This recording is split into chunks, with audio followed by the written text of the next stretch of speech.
Welcome back, McFly subscribers. We're continuing the Crayfish fly series today with a mini jigged crayfish fly. This is a semi-realistic and super effective fly that works for a wide range of freshwater fish. This is McFly Angler.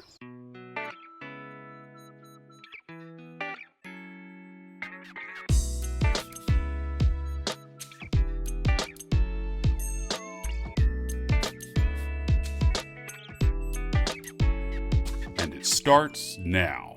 Okay, let's start tying. Place the hook securely in your vise. For a hook, I'm using Risen's 90-30 in size 12. This is a long shank jig hook, and you do need that extra length. Also, the jig hook is important since it will offset the line connection and help ensure that the hook point gets turned up. We will need to pair this with some dumbbell eyes. For a size 12 hook, these 2.4mm eyes will work fine. Now, they aren't heavy enough though to turn the fly around on a straight eye hook, but will do just fine with the jig hooks. We will also need some thread, and this is Viva 6/0 in brown, which is a round thread. By the way, I snagged you all a discount with Vivas, and even a free bobbin holder just like this. More on that deal later in the video. Start your thread right at the bend of the jig hook, snip off the tag end, and bring your thread down to about a quarter of the way down the hook shank. Then back up to just past the jig bend, and then back to right before the bend. Now we will tie in the dumbbells with X-wraps and under wraps, ensuring that the dumbbells stay as close to the jig bend as possible.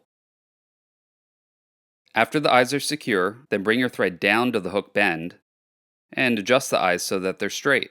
And now we will cement the eyes in with this Solarez Ultra Thin. Paint a little over the eyes with the handy paintbrush in the cap, and when you cure it with your UV light, it will harden instantly and allow you to continue tying right away. Now we will need some crystal flash. And this one is gold. You could use other colors as well, like this pearl, or whatever color you choose. They come in a wide range of colors. By the way, if you cut the corner off of your flash bag like this, it allows you to easily select a single strand, instead of removing the entire hank from the package. Okay, let's fold this strand in half, and actually if you fold a little closer to the end, you can get 2 flies out of one single strand. Tie this in, spreading it apart on either side of the hook, and down to the hook bend a few wraps to ensure the flash is sticking up slightly. That is when the fly is swimming, as it will swim hook point up, and this will form the antenna.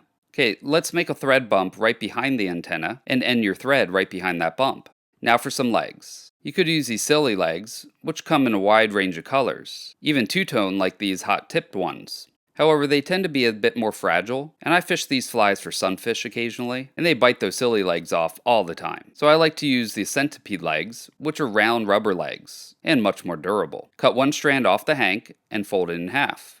Okay, let's tie this in, spreading it out on either side of the hook, down to the thread bump. The tighter you tie these up against the bump, the further these legs will spread out. Okay, let's cut off the excess, and clean up that section with a few wraps. Now we need some pine squirrel strips. These are the crawdad orange color. When you pull a strip out, it will be all curled up and bent in places, but simply stretching the hide out will help straighten it.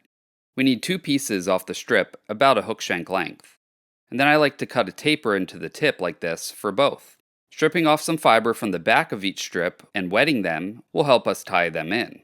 Okay, let's tie them in so that they're angling downward slightly, at the same angle as the rubber legs and flash. If you just capture the first one with a couple wraps, and then attach the second, you can pinch each of them and wrap back up on top of them until they are up against the rubber legs. This method will reduce the thread wraps and is much easier as well. Check the claws for the correct angle and that they're tied back enough. Adjust and wrap further if needed. Then clean up that area with a couple thread wraps and bring your thread up to just shy of the dumbbells. Now we need some material for the back. Thin skin or pheno skin is common to use. However, you have to cut strips out of it, which can be a pain. Nymph skin or scud back could also work, which is pre-cut and much easier. Even Swiss straw could work. However, I'm going to use these latex strips today that I got from the Flysmith. It's basically the same thing as the nymph skin, but you get a lot more in the pack for even less cost. They come in other colors, and a brown or even clear might be better than yellow, but this is all I have at the moment. By the way, check out Flysmith. They have some really awesome materials that they make in-house.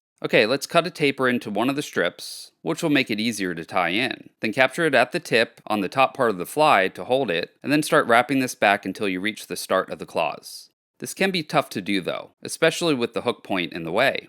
And I find if I wrap it around the hook shank, like so, it makes this much easier. Check to see if you wrapped up far enough by pulling back the strip, and wrap more if you need. But when you're happy with it, we will need some dubbing. You could use some flashy dubbing like this Diamond Bright, Antron could work. Basically any dubbing here works. However, I really like this Kraken dubbing, and this one is in Crawfish Gold. It has little rubber legs mixed in, which I think really add to this fly. Okay, let's dub this onto our thread, and this isn't the easiest dubbing to dub with those little rubber legs, but if you select a small amount and keep twisting, it will end up forming a noodle. Then grab a little bit more and add to the noodle, making it longer, and a few more tufts will give us the length that we're looking for. Now we can start wrapping this up the hook shank, forming a messy body on the fly. End when you reach the dumbbell eyes, and hop your thread up past the dumbbells. Now we will pick out this dubbing body to release any trapped rubber legs. Stroke the legs down and cut them off at an angle like so. Then pull the strip back and up over the body and capture it right behind the hook eye. This can be a bit difficult, but just make sure the latex strip is directly on top of the hook. Make another tight wrap, then pull the latex back and wrap up on top of it with a few wraps. Then stretch out the latex tight before cutting it off. Then clean up that section with some wraps, forming a little head on the fly. Then you can whip finish and cut off the waste thread. And also trim any wonky fibers, and cut your flash and rubber legs to length. I like the flash to be about 2 hook shank lengths long, and the rubber legs to be slightly past the end of the squirrel fur claws. Now I'm going to color up the back. I have 2 markers here. This light tan add marker might not be needed if you're using a light brown latex strip. But then I will model the back with this brown Sharpie, which also might not be needed, however I think it makes it look good. First I will color the strip with the add marker, and there we go, that is the color I was looking for. And now I will add a strip down the center with this dark brown Sharpie. Then I'm going to add a few dots on either side like so, and one more down the center to darken it even more. And I think that looks pretty good, but color this up however you want. Now we can cement the head with more of that UV resin, and there we go, the finished mini jigged crayfish.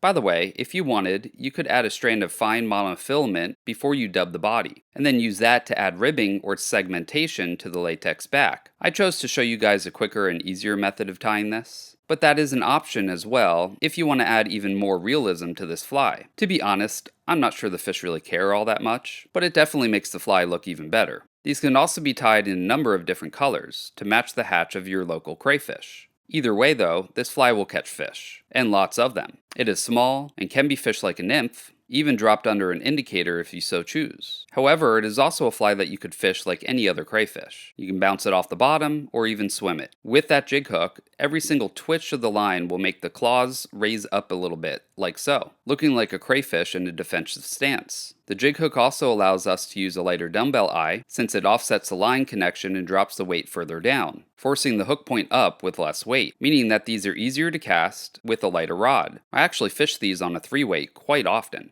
And when it sinks, it always sinks with the claws up like this. Then when it hits the bottom, the claws will slowly lower, really enticing the fish to strike. These flies work for just about any freshwater fish that eat small crayfish. Bass especially love these, but so do trout, carp, sunfish, and I've even caught a couple catfish on these. It's small enough to fit in some fish's mouths, yet enticing enough for bass to move for. It's a perfect river crayfish fly, but will also work great in stillwater lakes as well. And while there are some more advanced techniques used to tie this fly, it really isn't too difficult once you get the hang of tying it, and it can be tied rather quickly. In fact, I can bust out 8 to 10 in an hour, filling up a fly box in just an afternoon. So give this mini crayfish a try soon. And like always, all the materials used will be listed below in the description section of this video. Well, I am now 2 flies into this crayfish series. I started off this series last week with a super simple and quick crawl to tie, one I simply call the Simple Crayfish. Check back next week as I will be showing you all how to tie the Near Enough Crawdad, a very popular and effective crawl, and one you should not miss. So make sure you're subscribed and click that bell notification so you don't miss any future videos like this Near Enough Crawdad.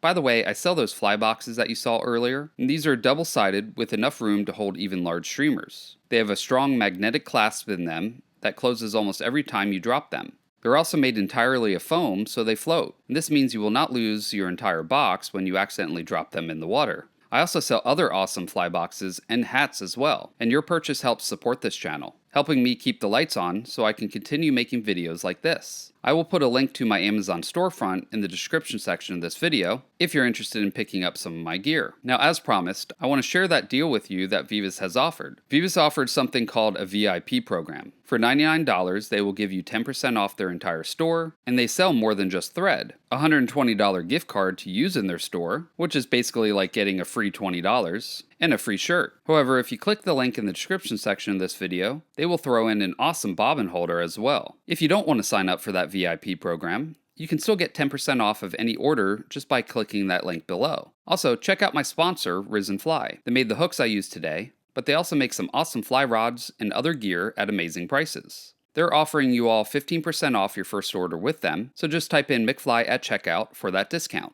Okay, thank you all so much for watching. If you like this video, please help me out and click that like button. Also, if you could share my videos with all your fishing friends, I would really appreciate it. I will see you next Thursday on the next tutorial video. Now you go catch some fish.